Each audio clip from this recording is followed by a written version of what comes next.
What's up, you guys? Welcome back to the channel. It's me, it's Xavier Pena. Welcome to the channel. If you're new here, right off the bat, make sure you click that subscribe button to join the family, make us grow a little bit more. I'm trying to hit 100. I'm trying to hit 1K before the end of the year.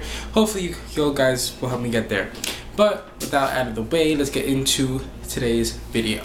Now, I haven't done a Wednesday video in a while. That's the day of the week where we do something silly, we do something fun. It's just, it's a chill time. And you know what we're gonna talk about? We're gonna talk about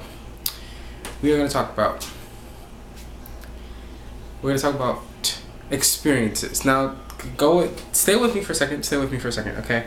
Because most people think of experiences as like you have to read it in a book, or you have to read it in a book, see it in a movie or a TV show, or experience it firsthand.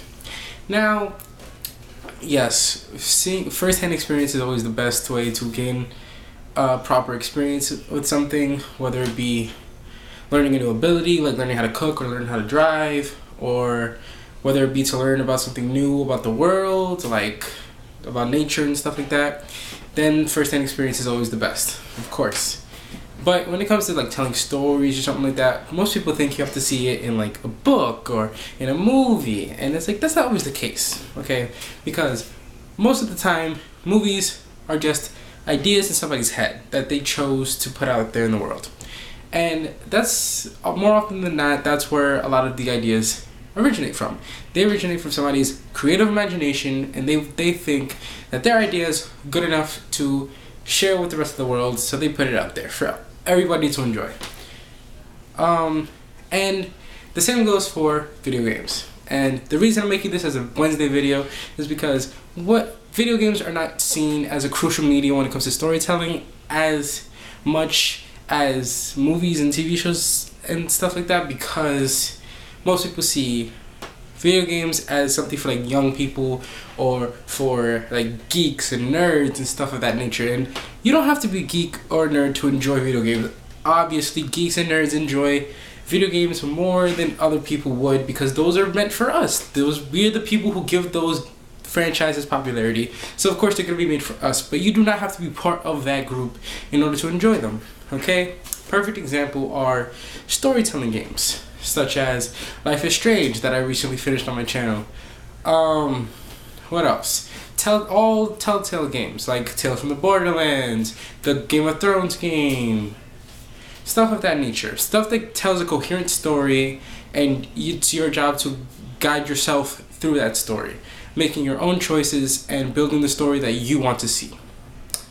And most people take those games for granted because they feel like, oh, if it's not a big AAA title like Call of Duty or Battlefield or something like that, then it's not worth my time.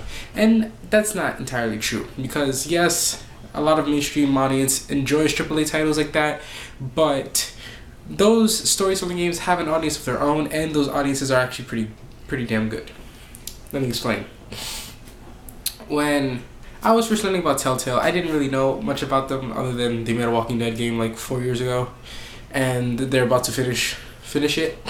But I didn't know a lot about them. I just knew that they had a lot of games out there, and I didn't really dabble in them too much because I just assumed that they were computer games.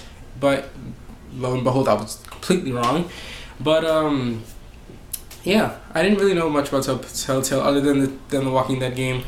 And when I finally picked up the Walking Dead game to play, I actually enjoyed it because, yes, you can see somebody play it on YouTube very easily and it'll save you a lot of time. But the main reason that a lot of people like them is because, yes, you can see somebody else play it, but when you're playing it by yourself, it's completely your own. It's your choices, the way you shape the story, and it's completely different every single time. Depending on the person, the story will never be the same, unless you're sitting right next to somebody and they're telling you what to pick. But that's not the point of those games. The point is that you pick your own choices and you go off of those experiences and you work your way through the story that way. Now, this was a relatively new thing in terms of gaming, because yes, there were storytelling games of that nature around back then, but not as out there as Telltale was. And a very great example of this recently, in the past like 2 years, and most recently they made another one, it's Life is Strange, because they took that storytelling element and they made it into something very fantastic And they did what Telltale does, where they'll release the episodes like throughout the year, and then after all of that is done, they'll release it on consoles, so that way they can tell a coherent story all in one go. And that stuff is very important, because to me, it's the fact that you actually sit there and you have to like piece all the pieces. You have to like sit there and like put everything together and basically like figure out the story yourself, because nobody's gonna tell you the answers, because the game hasn't even been released fully yet. So it's your job to sit there and like put it together in your own mind and come up with your own conclusions, so that way you can tell the story the way you want to hear it and the way you want to experience it. Most recently, if I can think of an amazing example of a storytelling game that is also very prevalent on action and all the other things and in-game stuff, then Persona 5 is a very, very, very, very good example. So let me explain. A couple months ago, I went to GameStop and I picked up Kingdom Hearts Collection for PS4. And I noticed that Persona 5 came out the exact same day. But I didn't know anything about Persona. People kept telling me, oh, if you're going to play Persona, you should play Part 4 and then go to 5, because that way you'll enjoy it better. So I'm like, okay, fine, I'll wait until I can get a PS Vita and I'll play 4. But and then recently, my friend was encouraging me to play Part 5, because it's actually pretty good and you don't really need to understand 4 to play 5. So I played it, and that story was absolutely amazing. If you've never played that game before, if you've never even heard of that game before, I highly suggest you check it out. Those games are, but mind you, those are like that's Japanese culture. So if you're not into that kind of stuff, then obviously you're not gonna like it. But if you're into anime and things of that nature, then you'll absolutely enjoy it to the absolute max, and it's just an amazing thing.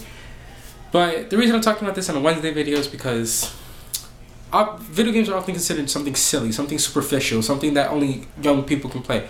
But I've met many adults, and I've met many young adults, many old adults who still play those kinds of games, and they can fully enjoy it. They don't understand the stigma of having to enjoy a video game just when you're little and not when you're an adult, because life gets in the way or something. And that's completely untrue, because I'm an adult myself and I still play video games prevalently. I play them every single day of my life and I absolutely love them.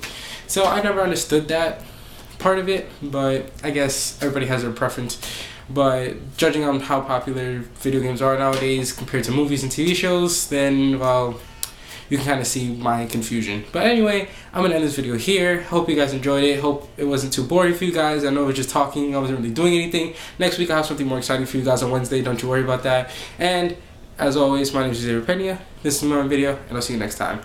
But also, before I do the thing, whatever I do, make sure you click over here to subscribe. Click over here to see other videos from Wednesday, from previous Wednesday videos.